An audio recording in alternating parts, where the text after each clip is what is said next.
So I'm going to be using basically a modified version of the Wilber Method, and this book, you can purchase it at Amazon or you can actually get a free copy of it, and I'll have the links for all of that in the description box.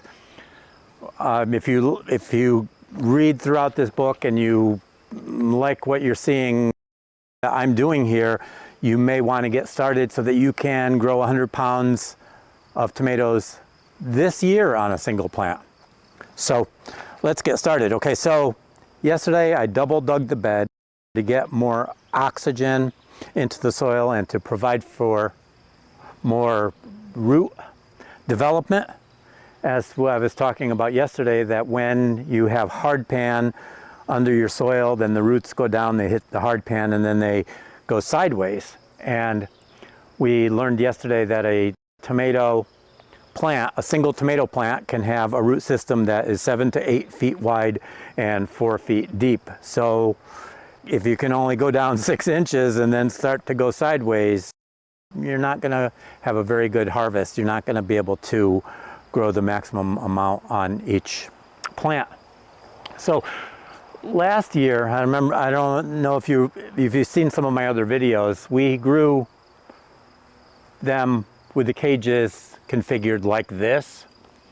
And I thought, well, we'll get the maximum number of cages in here and then we'll be able to grow a lot more tomatoes. And it really didn't work out that way because the plants were too crowded, plants were shading the other plants.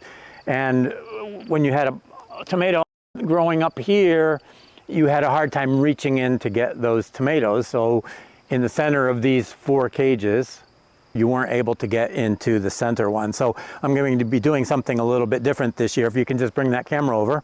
I'm going to group the cages in groups of 3 because then you can easily get to the center from one of the sides. You can get to all of the portions of the cage. And we've got this space here. So there's actually going to be 3 less cages only doing it this way, but I think that the plants will do a lot better. And then we can grow some low growing plants in these spaces here. What we are going to do, let me just show you this plant over here. Okay. Now, tomato plants have what are called suckers on them, and they come out of the axils, which is the place where the leaf and the stem meet. So we have here is the main stem, and then you can see that there are a few of the suckers that are already showing up. Now here is a big one, here is a big sucker right here. This right here is a leaf. The leaf can grow 2 feet long, but it doesn't have any buds on it. You have a bud cluster right there on this main stem. You have this sucker that is growing. What you're going to do basically using the Wilber method is that you're going to allow a certain number of these suckers to grow, and then you're going to tie an individual sucker onto each one of these vertical wires. So it'll be 1 per wire. So I think that there's 15 vertical wires on this particular cage. So we want to have 15 suckers on this plant. So you can have 6 of the suckers that are growing. The main stem can produce suckers, 1 or 2. What is going to happen is, as you can see, this very large sucker that is growing right here, it's coming out of between the main stem and this leaf, that another sucker will start to form in this axil. So what we're going to do in order to promote the sucker growth is that we're going to pick off these leaves. When you pick the leaves off of a plant, it promotes the growth of that plant because the plant is going to need to produce more leaves in order to photosynthesize, to produce energy for itself. So we are going to pinch them off. Be careful not to pinch the sucker. And we're going to pick that one off. And Charles says that you're better off pinching them off than using scissors. He says that if you use scissors, it's a clean cut and it will bleed, and the juices from the plant are going to come out from it. So when you do it with your fingernail like this, then it kind of closes that off. So we're going to break off all of these leaves.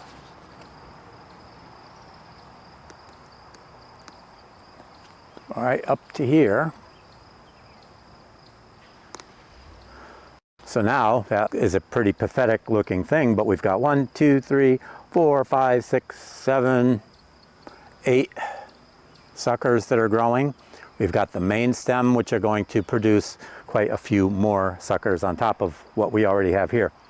Once we have the right number of suckers growing on that cage, and each of those vertical wires has a sucker growing on it, then we do not allow any other suckers to grow. We pick off every other sucker. This cage is going to be filled with a tomato plant, and usually, of course, things happen differently every year. Every year you have different kinds of conditions, but usually you get a cluster of tomatoes about every 8 inches on every single one of those vines. So you've got 15 vines because you have 15 vertical wires. This one has maybe 12 on it, so I'm going to allow 12 of those suckers to grow. Then do that same thing. Allow 1 sucker to grow on each of those vertical wires. You get a cluster of tomatoes every 8 inches on 15 of those vertical vines. So you can see how easily that you can grow 100 pounds of tomatoes. And like I said, in all probability, I'm going to have to take some more concrete reinforcing wire and to make it go another 3 feet up higher, because these plants are going to outgrow these cages. I know that they are going to. So now the specific method for planting them is a little bit different. You know, people have said, well, when you have a plant like this, that you want to dig a trench and then bury all of that stem all the way up to here, and then you're going to get a lot of root development all along that stem. And that's true, but that's not what we're going to be doing. Any place where this stem comes in contact with the soil, it is going to put forth roots, but we don't want that at this point. Maybe later that might be something that happens.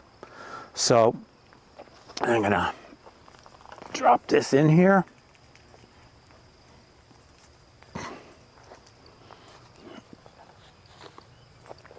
And I am going to lay it down, but I am not going to bury the stem. And this is a very important aspect of something that I do a little bit different. He doesn't mention it in his book, whether he did it or not, you know, I don't know.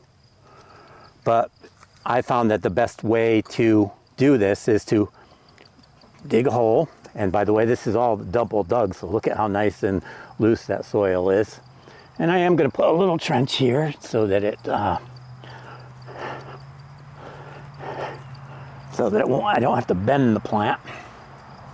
And then you take and you just break this up just a little bit to spread out the roots. You don't want to destroy the roots, you just want to break them up a little bit. And you're just going to put that in the soil, and you're just going to bury it just like that. And that is how you do it. Now, the reason why that I lie it down in the soil and aim the growing point all the way over to the other side, here is a plant that was too big for me to do this. And I actually had some accidents with it, because I've never had a tomato as brittle as this one. And I actually broke the plant as I was trying to bend it down to get it into the cage. But look, that plant right there is about the same height as this one, but this one's already 2 feet high. The main stem of this one is going to be 4 inches from the ground instead of 2 feet high, which means that this plant can grow 5 more feet before it reaches the top. That plant can only grow 3 feet before it reaches the top. So that one will definitely need to have another cage put on top of it.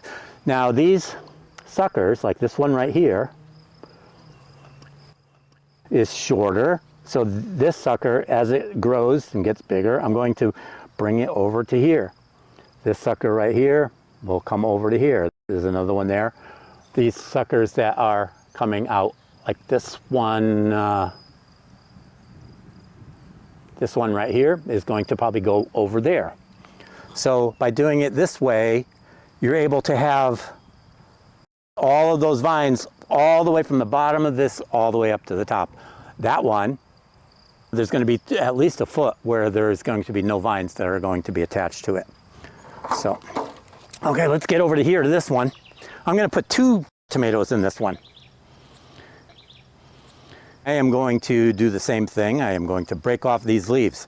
As I'm saying, this right here is a leaf, and it can grow out this long. You might say that this is a leaf, but in tomato cultures, this whole thing is called a leaf. And we're just going to leave just a couple of leaves up on the top to photosynthesize. So we've got that one. By the way, there's a storm coming, so we got to hurry up and get this done. Do the same thing on this one. Break these leaves off.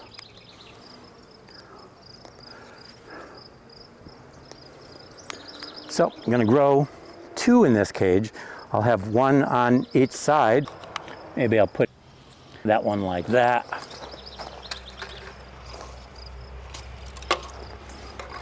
And this one like this.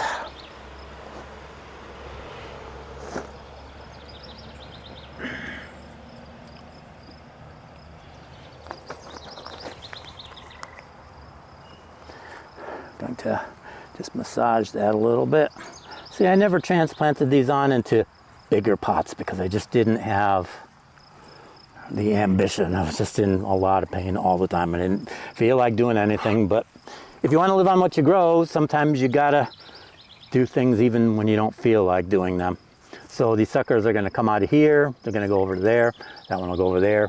This one will probably go over there as it grows, so I'll just train it to go that way.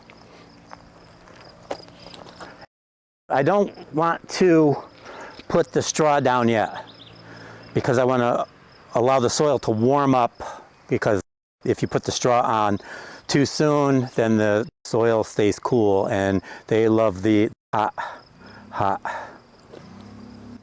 temperatures. Let me just go around the other side. See, I really like this 3 cage setup here because I can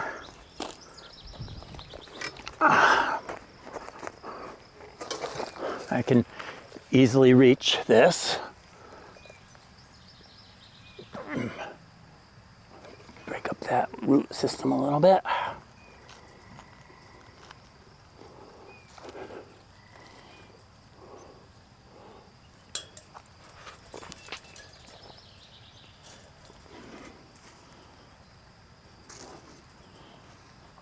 And since it's going to be raining, it's a clamshell. Stick that in there. There you go. So now we got 2 plants in that one. Sometimes you might want to even put 3 plants in there, because you get the biggest tomatoes when you prune your tomatoes to a single vine. So instead of having 15 suckers growing on one plant, I can do 7 or 8. And I think that is going to get us an even bigger harvest. So it might be a little bit of a misnomer to say that that you're going to grow 100 pounds per plant. And I know that you can do that. I've done that, and I've done it many, many times. And my mother did it at her house, and my sister did it at her house. So it's something that is repeatable.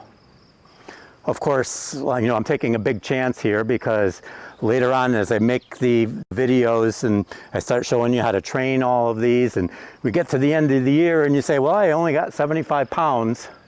But you know what? Probably most people only get 8 to 10 pounds off of one plant.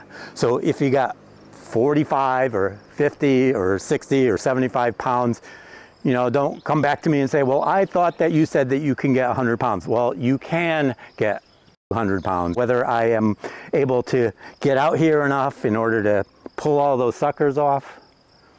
If you don't pull the suckers off, you're going to get all leaves and you're going to get no fruit, just like they say. If the weather is too hot, or it is too cold, or if it is too wet, or if it's too dry, then all of these factors are going to influence the results that you're going to get. But at least we're going to be giving it that try.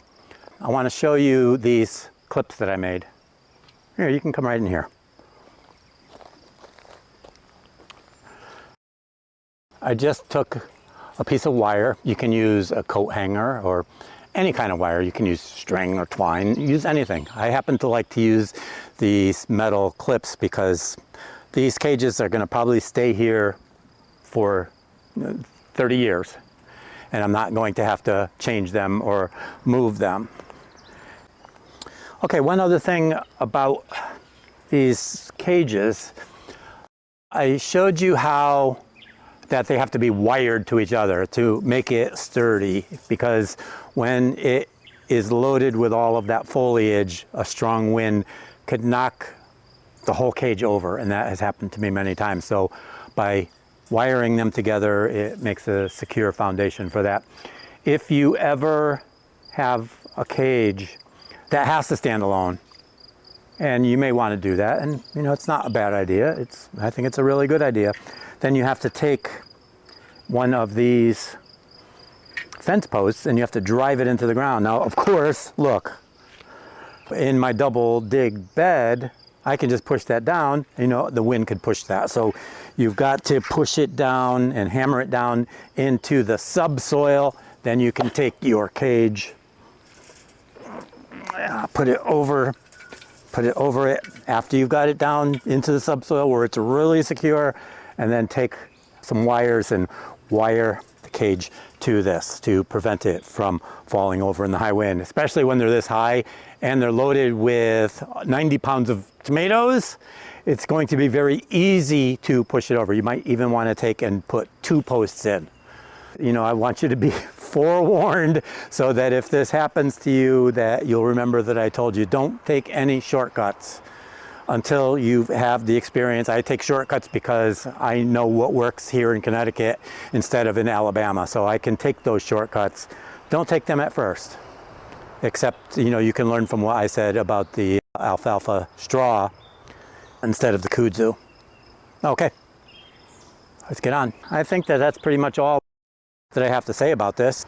I just want to encourage you to get that book and make sure that you watch all of the videos in the series as I put them up, because you know, as you know, I'm trying to do it as we're going along, but you don't want to have to wait an entire year. Leave comments, ask questions. You've got my email address in the description of our YouTube channel, and I will be happy to answer any questions and hear how it is that you're doing it and see what kind of recommendations, see what kind of things that you're doing.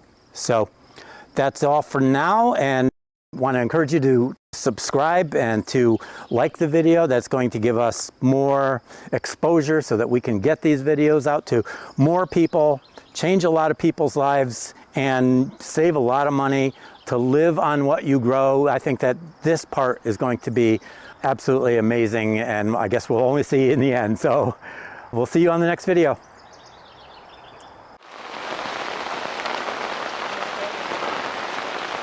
What's that? Two tomato plants. Oh, by the way, we're also going to grow some tomatoes in pots. Thanks for watching. We will see you on the next video. If you click over on the link to the right, you will be able to go right directly to the next video, and we'll see you there.